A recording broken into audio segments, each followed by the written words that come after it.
Welcome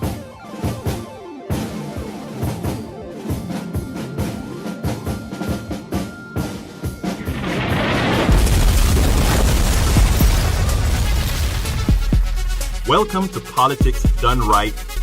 I am your host, Egberto Williams. This is the progressive program that will take the mystery out of politics. This is the program that will encourage you to make sure government becomes we the people. Whether you are liberal, conservative, or otherwise, you get to air your point of view. Remember, you can also send me a tweet to EGBERTOWILLIES, that is, at Egberto Williams. Let us engage. It is politics done right. 1, 2, 3, 4. Well, folks, welcome to one more edition of Politics Done Right. I'm Egberto Williams, your host. Thank you so kindly for being a part of the program. Once again, we're going to have a great show today. I'm kind of behind schedule. I'm running very, very late after trying to get a whole lot of blogs put out there and some other issues taken care of. But today we're going to talk about Trumpcare. We're going to talk about healthcare again. I mean, it is a recurrent subject, right? We have to do this because that is what's dominating the country right now. And not only that, but that affects millions of Americans. In fact, that affects every single American who has to have health insurance. If you're wealthy with a few $1 million, or actually with a few $1 billion, hi Livy Sofer, welcome aboard. Good morning. If you're one of those wealthy, you don't have a whole lot to worry about. But if you are one of the average American citizens, then it affects you. I'm sorry that I hadn't gotten a chance to post the pre-show, if you will, what we're going to talk about. In fact, I just got the blog talk and all these other guys set up because, like I said, I was kind of running behind. But look, we're gonna talk about, does the free market really work in healthcare? And let me qualify a few things before people start coming in and start calling, making those who believe as I do somehow refer to them as communists or anything else. No, we are not communists or anything of that nature. What we want to do is we want to make sure the system works for all. Hi, Deb Jones, Arizona. Hi, Trisha Casiado from Georgia. Welcome aboard the show. Glad to see you here. I think I also saw Representative Congresswoman Karjala. Welcome aboard to the show. Welcome aboard the show. Anyhow, what are we going to talk about? The free market. Does the free market work in healthcare? Well, in my humble opinion, and I don't think I have to say it's my humble opinion, I think the reality is that reality has answered that question for us, right? We have never had a system, our healthcare system for eons have actually been done through the free markets. Don't let anybody fool you about government takeover of healthcare and Medicare is a big part of government and Medicaid is a big part of government and all of that. Do not be taken in by those fallacies. All Medicare and Medicaid do is they pay a bill. That's all they do. They pay a bill. But as far as our healthcare system proper, it is a private system. What do I mean by that? Doctors have to pay the inordinate fees to go to college to get a degree. Hospitals or private can do whatever they want. Doctors or private can do whatever they want. Drug companies can do whatever they want, and we're going to talk a little bit about drug companies. For those who haven't listened to the program before, I have a whole lot to say about drug companies and how they pilfer everybody, how the drug companies pilfer everybody. So we're going to talk about that, but I want to also tell folks that in these, and hi Nanette Jones, hello my brother, how you doing Nanette Jones, welcome aboard the show as well. I want to remind folks that nothing is over until it's over. For all those who are thinking that, well, it seems like Trumpcare is going to fail, I am not sure it's going to fail. I still believe that there's a very good chance, and in fact I believe it's more than a 50% chance that what's going to happen is a bill is going to go through, whether it's what the Senate has or whether it's what the new congressman from Nebraska say he wants, which is let's just repeal Obamacare and then go ahead and work about trying to fix it. I mean, to go ahead and try to create some sort of a healthcare system. Well, the reality is Republicans are fully in charge, and Republicans have never, ever believed in having health care for the masses. They never believed that. They treat health care as a product. If you listen to in fact, I'm going to read the blog of the week, what Joanne Reed had with Mr. Binion this morning. That shows you exactly how the thinking process is. It shows you exactly how these people think about healthcare. So what I'm going to do is, I think I am going to immediately, is this the right, am I on the right thing? Yeah, jump into what we call here the blog of the week. And I don't, when I'm doing the show on Coffee Party Radio, I don't have the engineer that I have, that my producer that works with me at KPFT. So I have to make sure and get all these intros and so forth set up. So we're going to go for the blog of the week now. It's time for the weekly blog post. Okay, this morning, as I did a whole lot, this morning was a tough morning. I got up in the morning and I did my spinning. You know, I don't want to get involved with the health system. I'm trying to stay healthy. I take my vitamins. I exercise a lot. I try to keep my stress level down. The last time I went to the doctor, my last year, my blood pressure went through the roof. So I decided that I needed to start taking care of myself and taking those blood pressure medications. Folks, make sure and keep those blood pressures under control, because we don't want to necessarily get involved into the system. As it turns out, there was a guy, a Trumpcare shill that appeared on Joanne Reed's show today. So Joanne Reed, the title of the blog post that I did is called Joanne Reed Grills Congressman and Blasts Trumpcare for Its Evilness. And I think I should say blasts.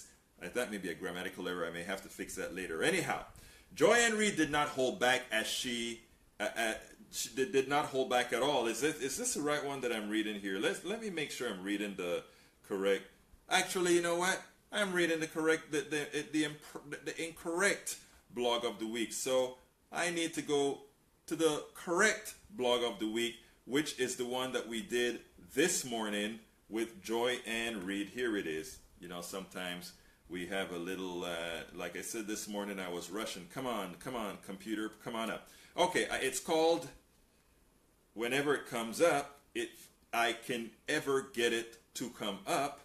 Let's see, this is a product here that we're looking at. Look, I'm talking about products. Okay, here it is, I hope. Let's see if I get to the right one. I think I clicked the right one now. The title is Joanne Reed Grills Trumpcare Shill Defending Free Market Healthcare. And it goes as follows. Joanne Reed asked the Trumpcare shill, attempting to mislead Americans, a question he could not answer, even as he continued to push the free market for healthcare.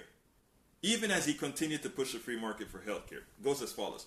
Joanne Reed asked the most important question not asked of politicians and shills supporting Trumpcare that all must ask. Tom Binion, the director of congressional relations for the Heritage Foundation, appeared on her panel.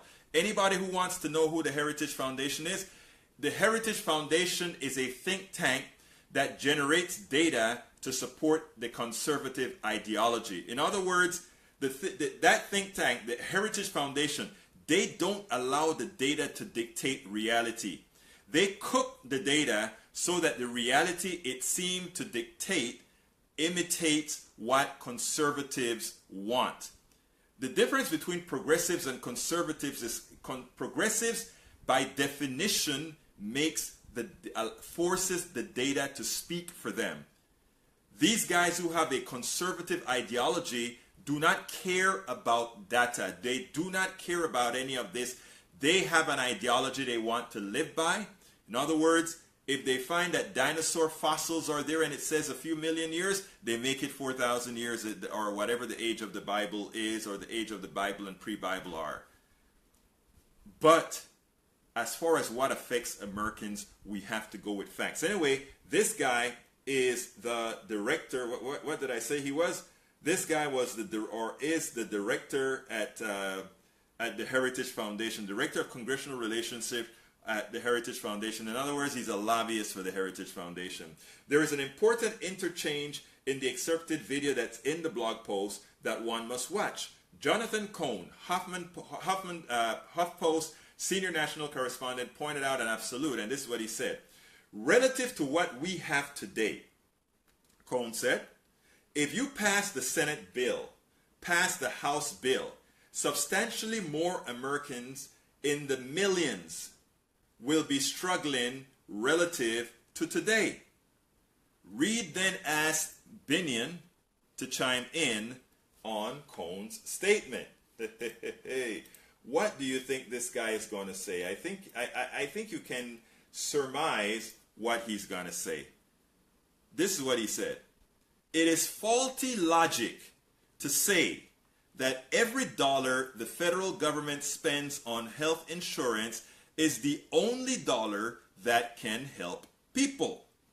Binion said, we know from 200 years of American history that the free market and free enterprise deliver the best products.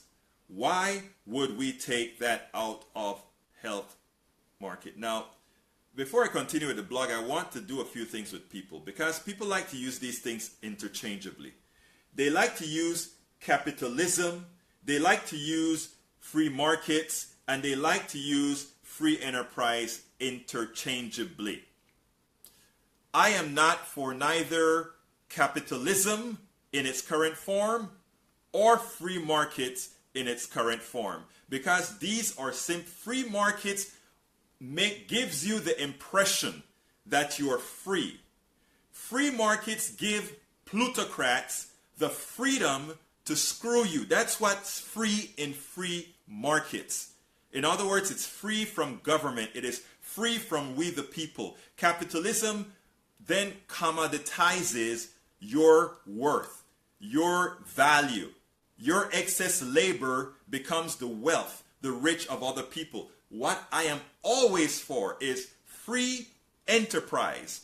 Every one of us have our own enterprises, or we can have our own enterprises. You want to be a barber? Be a barber. You want to be a doctor, independent doctor? Be an independent doctor. You want to be a lawyer that works for yourself? Do it. I am a software developer. I have a software company that I'm winding down right now, of course. And Jessica Carjala, I'm not done with the blog, just made a very important point. The free markets have not created any recent cures for anything. And that is a fact. And I'm going to mention some other issues with drug companies that need to be said as well. But anyhow, what we want is free enterprise. Free enterprise means as an individual or as a group of individuals, you can go form things, create products, all these other things, but you have a responsibility. And that responsibility comes from we the people, what we the people have given you access to. Your streets, your freeways, your water systems, your sewer systems, your electrical grids, and well, a lot of the electrical grids are private. But you get the point. The point, it comes with free enterprise comes with responsibility. Free markets is laissez-faire, and capitalism as played out today is an evil entity that has simply ravaged most of humanity. Ravaged most of humanity. Remember, the United States is insular, or I should say United States, Europe, Australia, and these other countries are not the majority of the population, but they are insular in that, you know, there was a time when we talk about takers and makers and all of that kind of stuff. What happens is we don't see where all the taking takes place. We don't see the takings of bauxite in Jamaica. We don't look at the takings of oil in Venezuela. We don't look at the taking in resources from those Asian countries where the only reason we participate in those wars is because we want those rare earths. We want those rare materials. We don't look at it that way. So all we see is from the frame of mind of the United States of America, all's good, and for the most part, people are the free enterprise corporations, or not free enterprise, but the capitalist corporations can do as they please, and somehow we're kind of okay. But the system falls down, and that's the reason why, if you notice, by definition, everybody is getting poorer but a few. And it's a mathematical reality. You can't have some growing at 3% while the wealthy grow at 7%. It's a mathematical impossibility, folks. What we have to do is try to relate this to the average Joe Blow, to Appalachia. We got to go to Appalachia and talk to our brothers and sisters in Appalachia and say, hey, let's try and get real here. Your conditions, your problems were not caused by those others that are coming across the border. They were not caused because these other people you believe are taking more from government than you are. The reality is, if we want to be honest, those who are most taken from government live in those states that elect these Republicans that want to stay in power. Though that is the welfare state. The welfare state are the red states. The welfare states are the states that least want government, even though they depend more on government. But I need to continue with the blog so I can finish and then get into the rest of our show. Joanne Reed asked the most important, let's see where I was. No.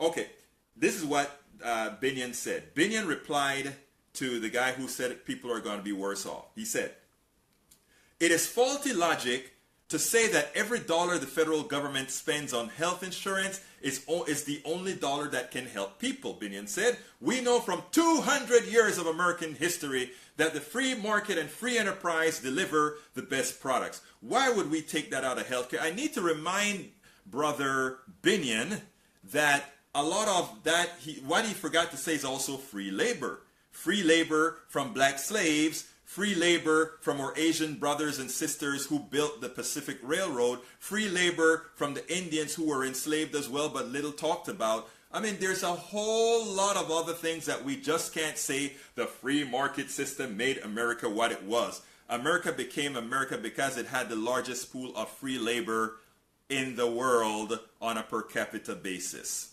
So it's not capitalism that built this country solely. Now, I want to be fair. Capitalism, as exploitative as it is, did a whole lot to speed up a lot of changes in this country. But again, the spoils from those changes went to a select few. Yeah, a few millions, but that's a select few based on the total population of the United States of America.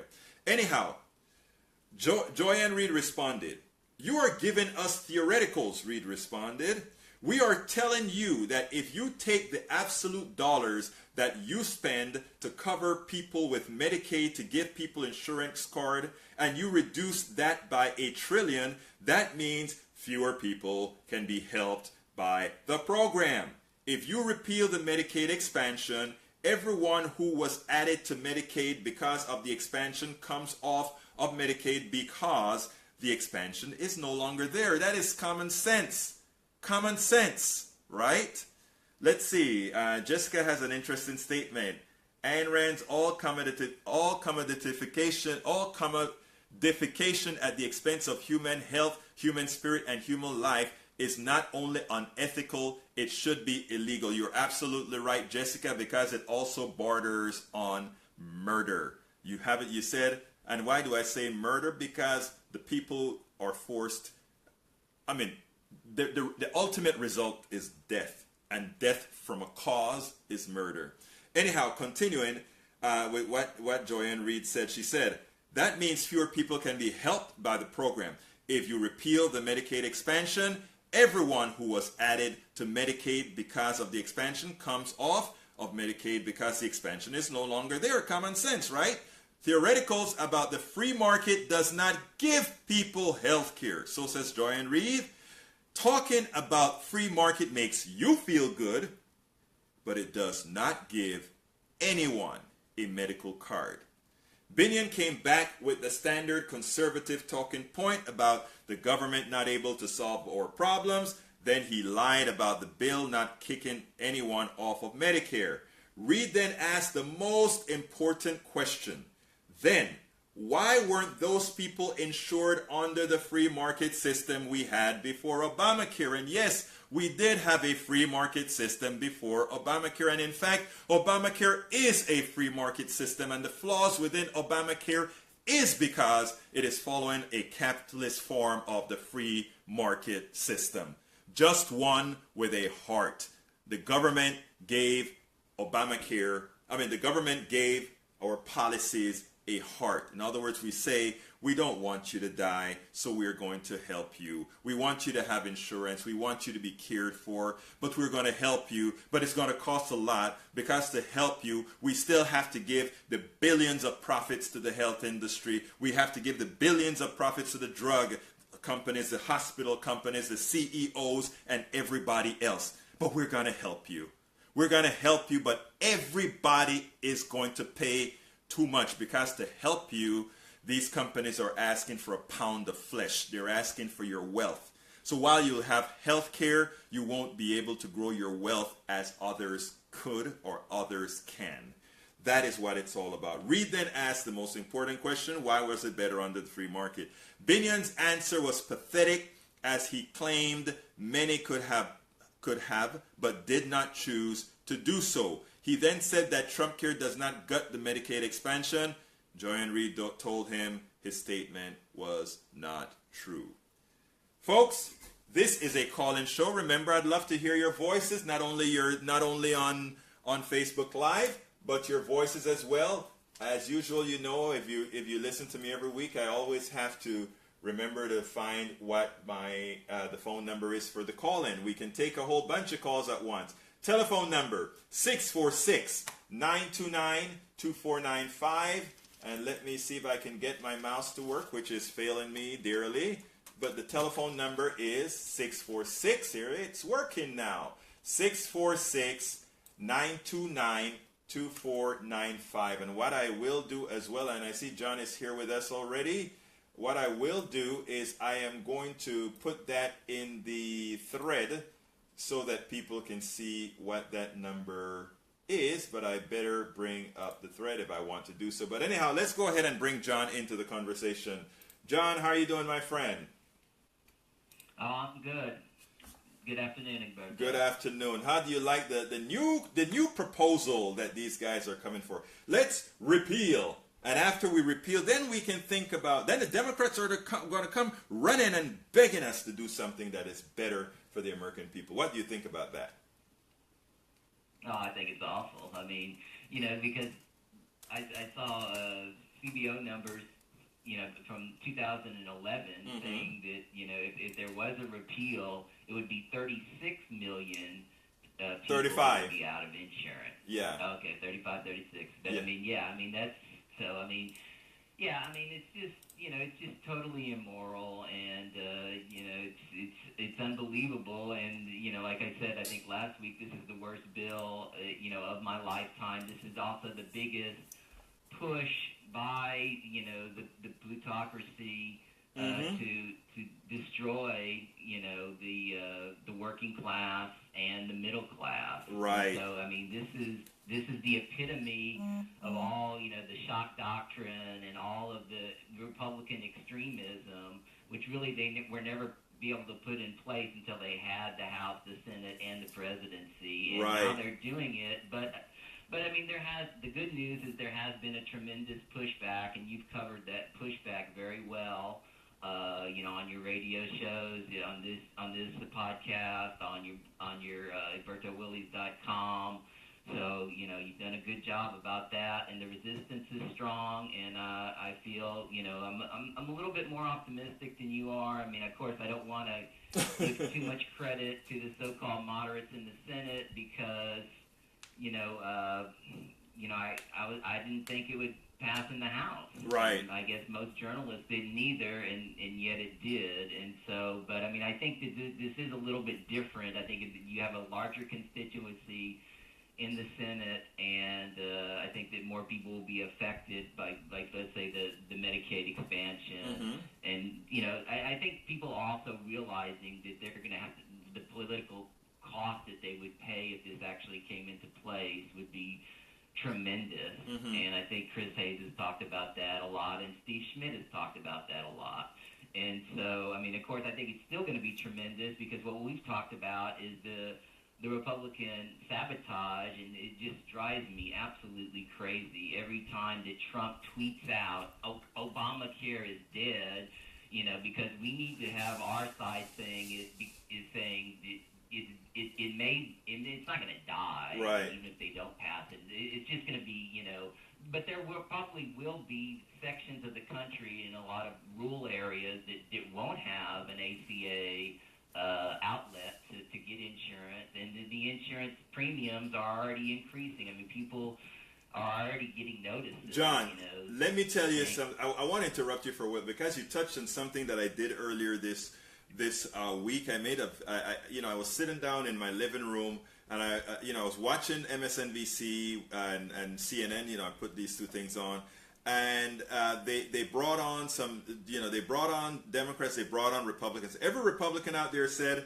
we need, Obamacare is collapsing, we need to fix it, and that's the reason, whatever the bill looks like, we have to get rid of Obamacare, it's failing, and they're saying all these things. And then they bring on the Democrat, and the Democrat says, Obamacare is, or they're saying that the bill that the Republicans are passing is just a tax cut for the rich, and it's transferring wealth to the rich, and that sort of thing. For which I got rather upset, because the Republicans have a great talking point. They have destroyed Obamacare since Rubio passed that bill that prevented prevented the recovery for the insurance companies, for those who have the risk. He destroyed the risk corridors, and then they progressively started doing other things. Donald Trump stopped the advertising to bring people into Obamacare. He threatens that he's not going to pay the insurance companies, and because of that, many just throw their hands up in the air and say, well, we're not going to be there. We don't want to be there because it is too risky. So therefore, they sabotage Obamacare, which means October, people are going to get the shock of their lives with Obamacare, which will seem then that Obamacare is not working.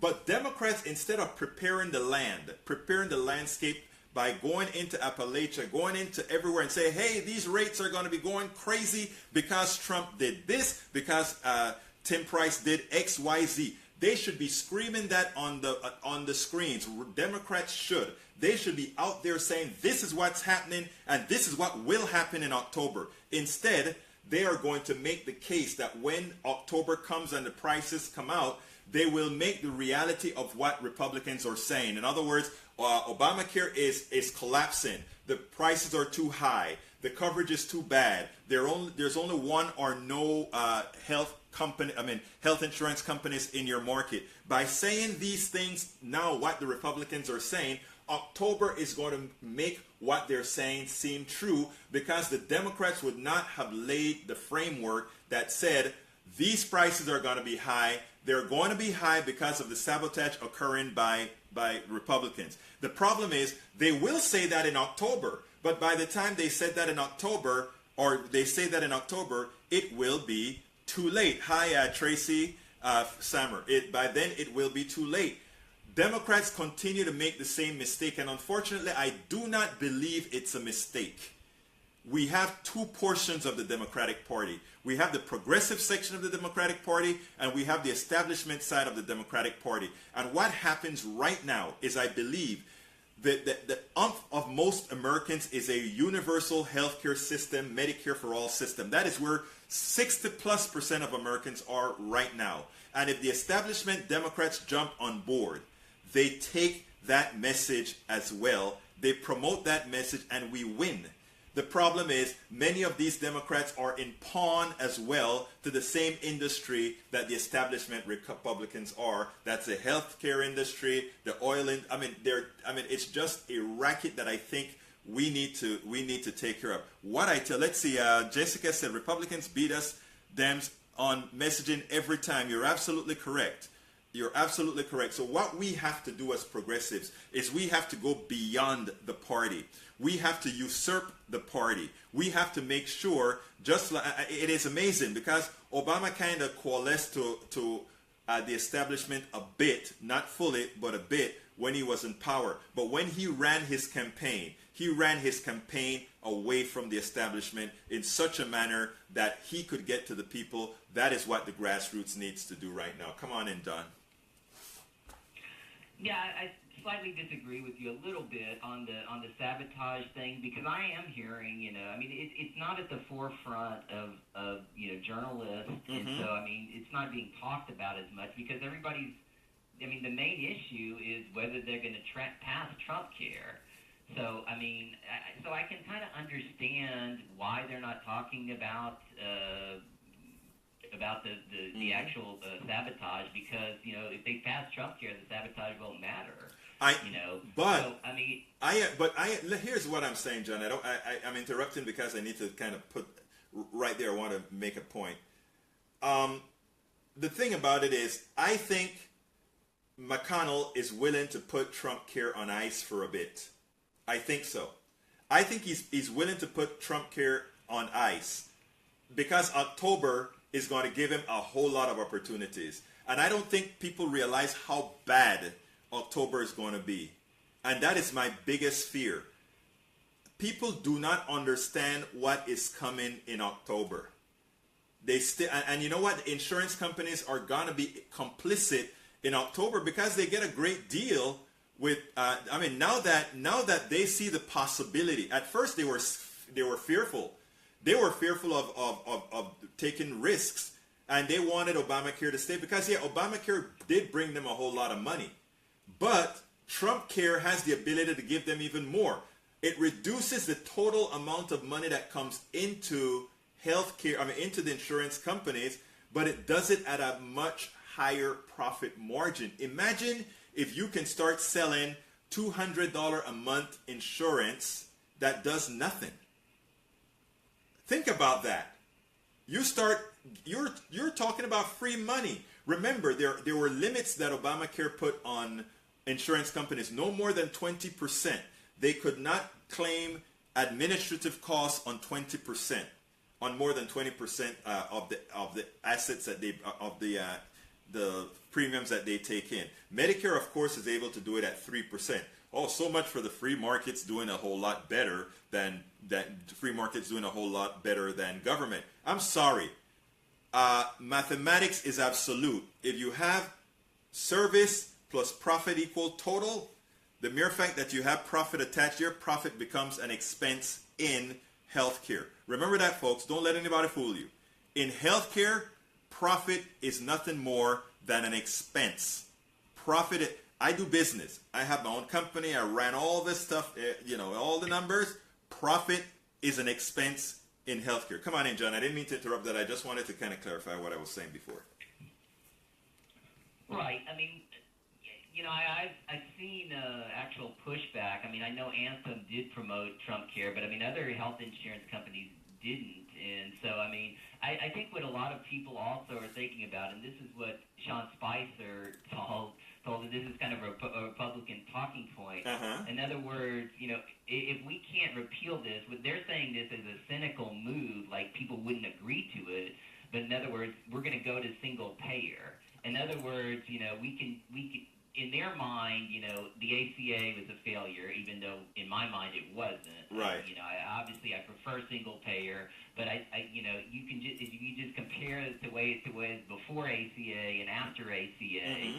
I mean, it's helped so many people get insurance. Obviously it needs tweaks. Right. And right. Single payer is the way to go. But I mean, in their mind, what they're saying is, government, what they, even though they consider, like single payer a government takeover, in their minds that's bad. In my mind, I mean, it's actually, great, because I mean, I don't really care, who helps people. I think the government, has helped people, Mm-hmm.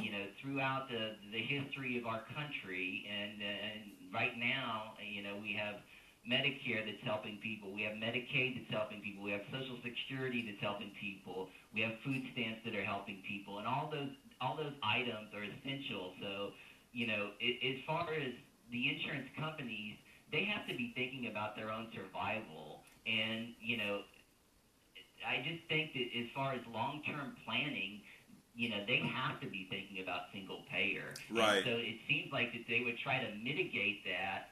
And, and the ACA is kind of, I mean, the insurance companies don't make a lot of money on the ACA. They make their money on employer insurance because just comparatively in numbers, there's just so many more people in employer insurance Mm-hmm. than there are in the ACA. Right. And so I I do think that is a factor in their long-term planning, and so I don't really know if they really want Trumpcare to succeed or not. I mean, I'm sure you're aware of, most of your listeners are too, that all of the customer, the patient advocacy groups and people like the AMA and the doctors groups, and they're all against it. Right. All of them. I've never seen something that's been so consistent. And so anybody who has a moral conscience and wants to help people, and I think it's also just from a financial point of view, they want this. But part of it, like the AMA, I think that they also know that single payer is could be on the brink, and so that's not going to help them from a financial point of view. But the ACA is like a good middle in between. Let me qualify something, and I don't think a lot of people will hit me up for saying this. But even if we go single payer, right? It's not going to be the panacea because the lobbyists are going to be there, and even insurance companies will be likely taken care of. We go single payer, the way they're going to do it, including from Democrats, is they're going to say, okay, we'll create a consortium of insurance companies who are going to run it. Look, ultimately, the government is going to likely work with lobbyists of all these guys to implement this thing. The thing that the thing that we want is that people are able to go into the doctor, see their doctors when they get ill, and not have inordinate fees. And we want paying for healthcare to be progressive, right? In other words, we don't want that if I make $1 million and you make $10 million, that my payment into healthcare is the same as yours. Society comes together because together we realize we can do much better. And not only that, I want to kind of switch the subject a little bit. Capitalism, by definition, they claim, allows for the efficient allocation of resources, right? But that is a fallacy because the reason that a stockbroker makes more than a doctor, or that a stockbroker makes more than your garbage man and all of that. Well, maybe the garbage man somewhat, but I tell you, I love my garbage man. It is not really an efficient way of allocating resources at all. Capitalism, as implemented by whomever, by Smith and all these guys, is simply a system that worked well for a particular group of people, and we try to expand on that. We have to make sure that capitalism is just a tool. We have to make sure that all these items are tools.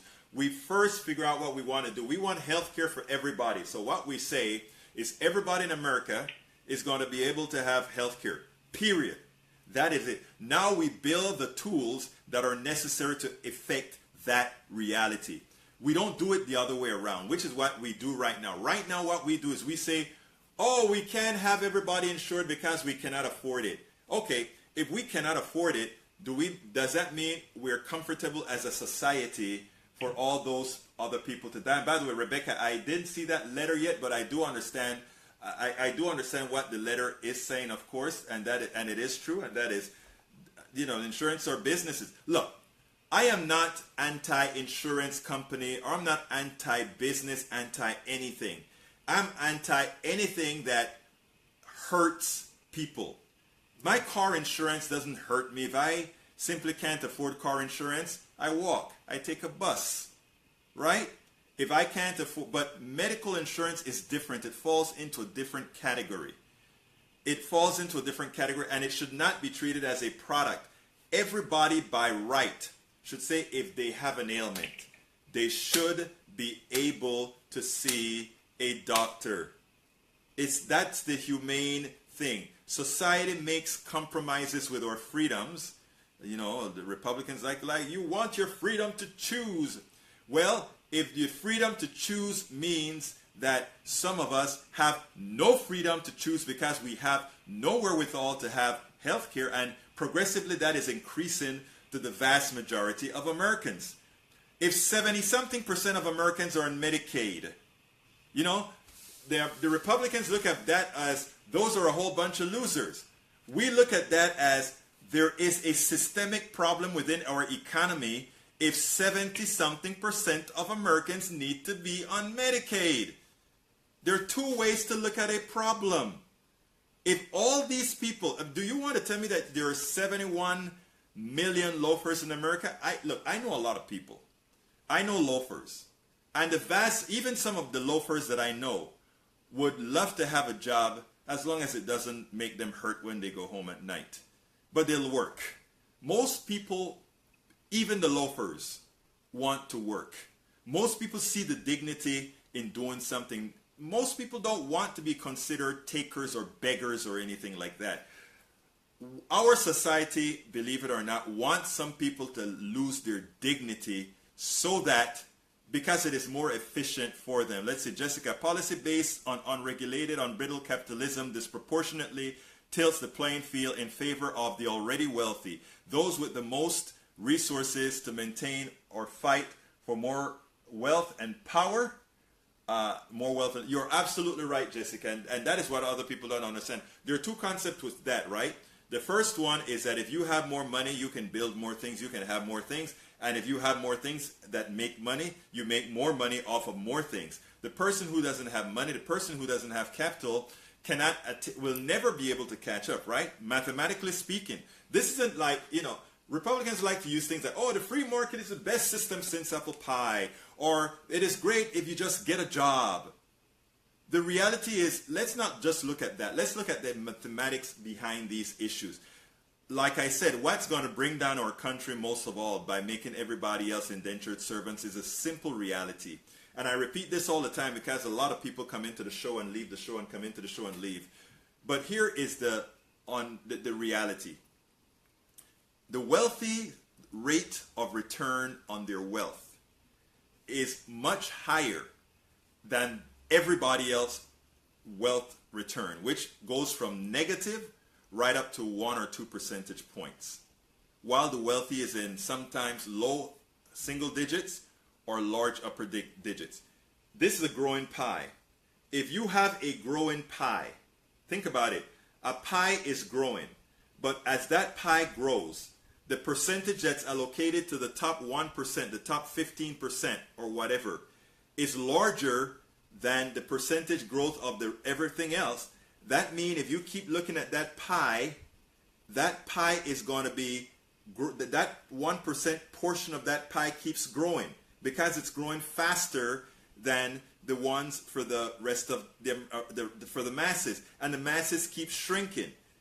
That is a mathematical result of unfettered capitalism as we have today. It's a mathematical thing. It's not that these people are bad people, although some are, but it's not that the guy who goes to business school because he wants to be a capitalist to reap the rewards of capitalism is bad. That's what he was taught. We were taught that. It's a different concept to say, let's create a system that cares about people. Let's see what people want first. And then we create the tools necessary to give this to people. Remember, capitalism is nothing more than a tool. It's a man-made tool. It's not something divine. It's not something that was given to us by God or some God for those who believe in some God. And humanists like me is, well, it wasn't something that was just ordained by the supreme being or whomever. It is man-made. And of course it has the biases for the people who created it. And that's why it works the way it does right now. Capitalism is biased for those who are biased to those who created it. And again, if you're going to create something, unless you're altruistic or maybe unless you're empathetic to the vast majority of people, you are going to have something that biases for you. In other words, when the founding fathers created this country, what did they do? They said the only folks who could vote were landowners. Why did they make it that way? To make sure that they will never lose their land, to make sure that they would always be in command. They were never interested in a real democracy. So as 4th of July comes and when 4th of July comes, let's give homage to America. America is a great country getting greater. But America was not always a great country. America is a country that we are making great. We, all these individuals that are trying to do better for America, we are the ones that are transforming America into something that was much less than great for the vast majority of people. It was not great for women. It was not great for black people. It was not great for Chinese people. Worse, it was not great at all for the Native Americans. And I know people like to say, get off of it. That's a long time ago. The reality is we're still living with those realities. The poverty in the black community, the outright poverty in the Indian community, the poverty in Appalachia, the poverty in white America, Appalachia, is a direct result of indentured servitude, slavery, and the killing of the mass. Look, we have to be frank. Celebrate the 4th of July with pride, because of all the countries, there's no country on the planet that was altruistic. There's no country on the planet that didn't have the bad things that America did. So, I'm not here to say, oh, bad America, bad America. No, America is us. America is me. America is you. We are the ones who are going to make this country great, make it better. I hate to use that phrase that the man likes to use, but we're the ones that are going to constantly improve it and make it better. But the only way you can do that is if you can actually say, these are the reasons we have problems, let us solve the problems. Now, back to healthcare. I'm sorry for that little off take, but I can't, you know how I get sometimes. I have to get into that modal every so often. Mr. Greg Diggs, how you doing, my brother? Talk to me. And please, it's not Egberto with 2 G's, it's 1 G. Although sometimes my head wants to crack like an egg when I hear some of the things that I hear. But anyway, so folks, marching orders. I don't know if you saw the video that I did two days ago or a few days ago where I said let's use these as marching orders. But before I get into the marching orders, I want to get back to John. And folks, I'd love for other people to call. Give me a call. You have the number. That number is, and I'm going to have to expand my screen again. I have it written in the notes, but the number is 646-929-2495. I would love to hear some of your voices if you can. 646-929-2495. A lot of people on that went through Facebook Live, and we have several people on let's see here, on Blog Talk Radio. But anyway, come back in, my friend John. I know you have some more to say.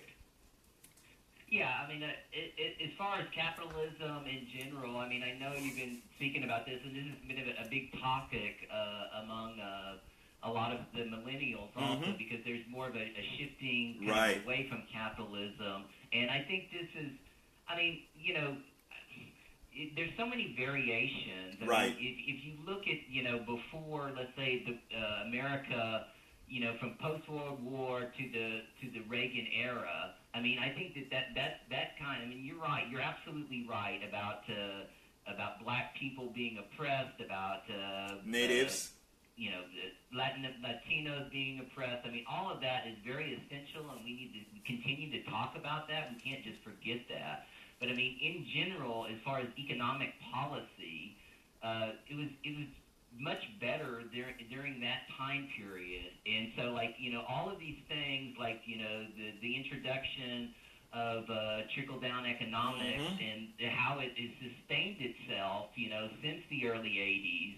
I mean, because right now the 39.6% is not an effective tax rate for the highest earners. I mean, because before Reagan came into office, it was 70%. So you had a lot more essential. The economy was moving towards the working class, and moving towards the middle class. Right. And so, I mean, that was all within a capitalist structure. So I don't really, I mean, I agree that there should be, mixed economies in certain things, and I think healthcare is one of them. There are certain items, and I think, health education is also something that should be, absolutely put forward. And so, but I mean, the idea is that, I mean, I'm a lover of the arts, and so, the basic communication, you see somebody, playing a guitar, playing a saxophone, maybe they're in the band, I used to live in New York, so they would play in subways, and just that idea, I like what you're playing, I'm going to give you some money. That's a simple capitalist, and there's nothing wrong with that. What's wrong is when we have, all the greedy people, and I think one of your commenters, Jessica, made a good point about that. You read it. I mean, it's like unregulated, unbridled capitalism. I mean, and this is what Marx talked about. I mean, I think actually that was his most effective point. Right. Was the saying that, here are all the excesses of capital caused by greed, and we need to put human needs before greed.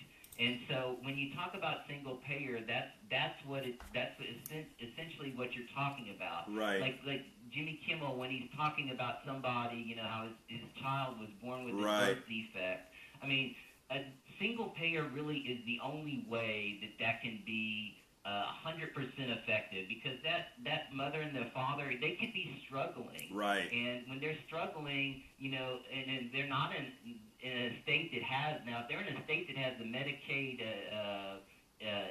not advantage, but the Medicaid expansion, they would be covered. Right. And California is that state. But I mean, the states that don't have it, like here in Texas, you know, and all these other states, they're not covered. And so single payer, so it's essentially, do you have money to afford insurance for your new child? And single payer would take care of that. And the ACA, they still give you that option. They still say, if you don't want to get it, you can pay that fine. Right. But if your child is born with a birth defect, when you're paying that fine, that's not going to help you at all. Absolutely not. You need to have that, and that's what single payer does.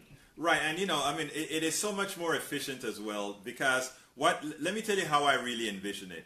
I envision that immediately, and this is why I've been very hard on Democrats, because I think what Republicans do is they push an ideology and they fit everything around their ideology. We push data, and we know what the data says, right? So my thing is, I want Democrats out there saying several things, and I had these 3 marching orders that I spoke about earlier this week for what I would hope progressives would be doing right now. And that is, 1, continue those phone calls, keep striking at both your national congressmen, your national senator, etc., but also your local senator and congress people, because again, look at Texas. In Texas here, what we've done is we've murdered a whole lot of our citizens by not passing the Medicaid expansion to Obamacare. Had we had more people involved locally, not just thinking nationally, but locally, we would have had at least Obamacare, the Medicaid expansion to Obamacare. So the first marching order was, folks, get out there and keep calling these politicians and let them know you're engaged, because what they believe is if they don't hear from you, they can do things. And even though we as activists, we're raising bloody murder, we're raising hell in the streets, they're not worried, because the vast majority of Americans are not engaged. What the Indivisible movement has done so far is we have showed a whole lot of engagement with Americans. In fact, that's what we've been doing since the movement started. That's what we're going to have several things here in Texas in the next few days, where we're going to be having all these healthcare rallies, etc. And we have the weekly walk-ins to the senators and the Congress people's office. We have to continue. So that is the point number 1. Number 2 is we need to start telling Democrats they need to stop being reactive. As Jessica said, they have to stop just playing defense. They have to play offense. Whenever they have to have that talking point as soon as a question is asked. What do you think about Trumpcare, or do you support Trumpcare? The first thing that should be out of your mouth should have nothing to do with Trumpcare. The first thing out of your mouth, because you want people engaged at your answer, and that's where they're going to be. The first thing out of your mouth is going to be, currently, what is occurring is our system is, before we even get to Trumpcare, the Republicans are decimating Obamacare. They're not advertising Obamacare. Well, that's not the first one you want to use, of course. But what they're doing with Obamacare is already they passed the risk corridors that prevent insurance companies from having good prices. They're also not advertising Obamacare as they should, and they're putting a whole lot of uncertainty in the markets, which are trying to increase the cost of Obamacare. And Americans are going to see that in October. In October, Americans are going to get the shock of their life, and it's not going to be the cause of Obamacare. It's going to be the cause of everything that the Republicans are doing to undermine Obamacare, to make Trumpcare seem like a necessity in as much as it's bad. And then they can say how bad Trumpcare is. In other words, Americans need to be prepared to understand that no matter what happens in healthcare going forward, it is the Republicans who have destroyed it. And therefore, the last point that I say that we need to be working on is some of the things that we spoke here about,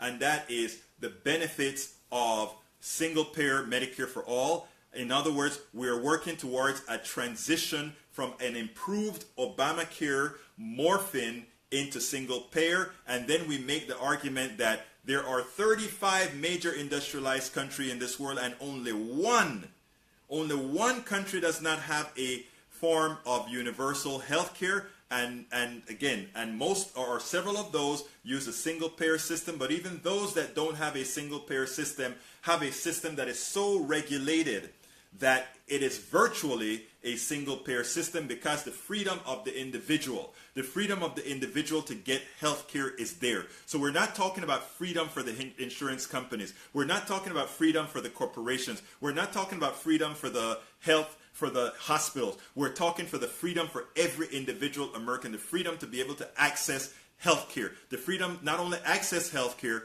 but use health care. And that is a narrative Democrats should be out there singing day after day after day, yet they refuse to do it because it's either they don't know how to fight or they are on the take. I want to put an interjection here with regards to drug companies, because this is one of the biggest evils within our system. I want to use something like the EpiPen. That EpiPen that this big company, I don't remember who makes the EpiPen, decided to raise its price by several 100% from what used to cost $100, even though it only costs about $3 to make the whole damn thing. $3, and we're going to pay $600 to $700 for it. But here's the worst part about this, my friends. The worst part about this is that is technology developed by whom? You. You, the American taxpayer, developed the EpiPen. And then they milk us for that old technology, and our Congress people or senators stay back and allow a system that they call more efficient because it's private. No, it is more pilfering because it's private. Privacy, or rather, in our healthcare system, the private market is an oxymoron. We do not believe, or we should not believe, and it's our job as activists, it is our job to go out there and preach the true word with the examples, real life examples, because that is what we are not good at. We are good at elitism. We can tell you the numbers. Well, if you know the marginal propensity to consume of something or whatever. Look, I studied economics 101 and a few economics on my own as well. But we can't do that. We have to go down to where people are. And that's how we reach people. We don't reach them by telling them how bad or wrong they are. We tell the politicians how bad or how wrong they are. They're politicians. But we empathize with people, even those that we consider dumb. We don't say that. We empathize with these people.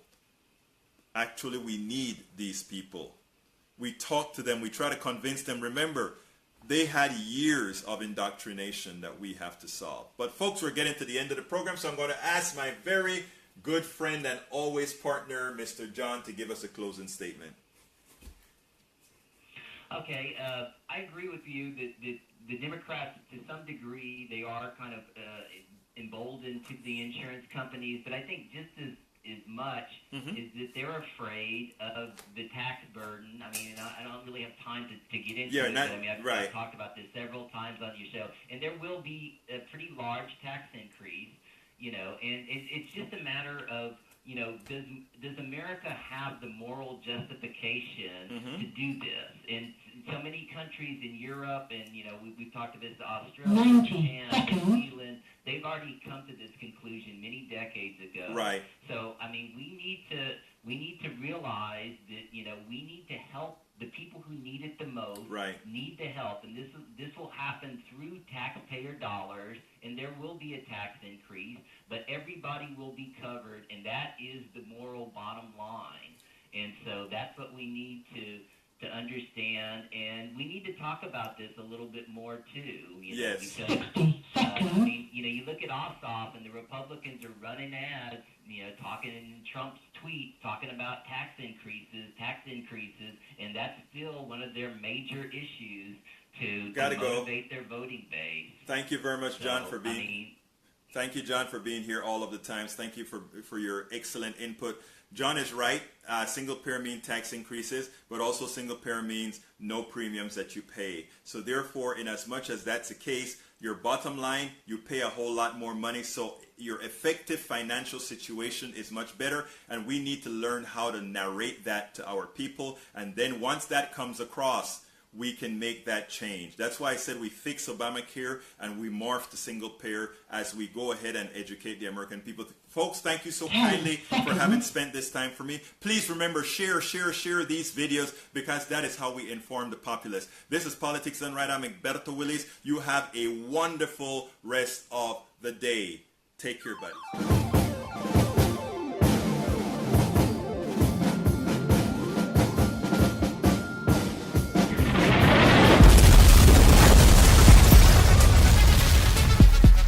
Welcome to Politics Done Right. I am your host, Egberto Willies. This is the progressive program that will take the mystery out of politics. This is the program that will encourage you to make sure government becomes we the people. Whether you are liberal, conservative, or otherwise, you get to air your point of view. Remember, you can also send me a tweet to EGBERTOWILLIES. That is at Egberto Willies. Let us engage. It is Politics Done Right. 1, 2, 3, 4.